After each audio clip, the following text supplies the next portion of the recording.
If we're talking about a theory of everything, the first question we have to establish, does God exist? Yes. Simple as Yes. that. Well, it's the identity has the reality has an identity. Okay? The identity is that as which something exists. Okay?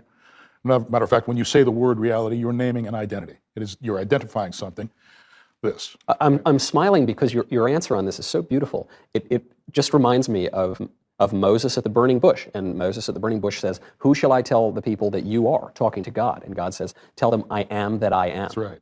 I am identity itself. I'm being himself. That's exactly right. And that's what the CTMU says. It just comes up with the mathematical structure that you need to build a reality out of that. You see? So you come up with that identity, and then you search it for its properties. You see, once you've built the preliminary framework, then you start deducing the properties of this identity, and you find out that those properties match those of God as described in most of the world's major religions. Right? Just the theistic religions? I'm thinking Judaism, Christianity, and Islam, or are you talking also of, say, Buddhism, Taoism, Hinduism, Vedism? Of course, Hinduism and Vedism, they have a God. Taoism, their central principle is the way, or the Tao, yep. Okay, and they don't see Tao as God. Yep. And then in Buddhism, of course, you've got, they are trying basically to achieve sunyata, or emptiness, right? Which is, a lot of Buddhists don't even understand what that's supposed to mean.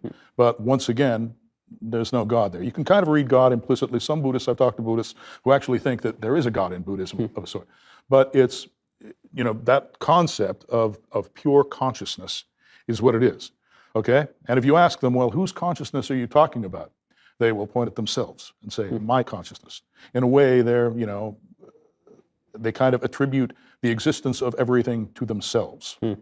Okay? I know I've known a lot of people in Hollywood and Washington, D.C. who do the same thing, actually. Well, that's right. That's why Buddhism is very fashionable among some of those people. That's a good point. Yeah. That's a good point. So yes. But anyway, when you look at what they've all got, you come down to the same thing. All right? Everybody has the Tao, or the way, that's the way reality works, right? And everybody, has sunyata, which is pure syntax, right? Pure cognition with no instantiation, no content, right? And then you've got what the Abrahamic religions call God. It's all the same thing, okay? But what are its properties? Okay, are its properties such that you can deny the existence of God, or are its properties such that God definitely has to exist? And the answer is, God exists.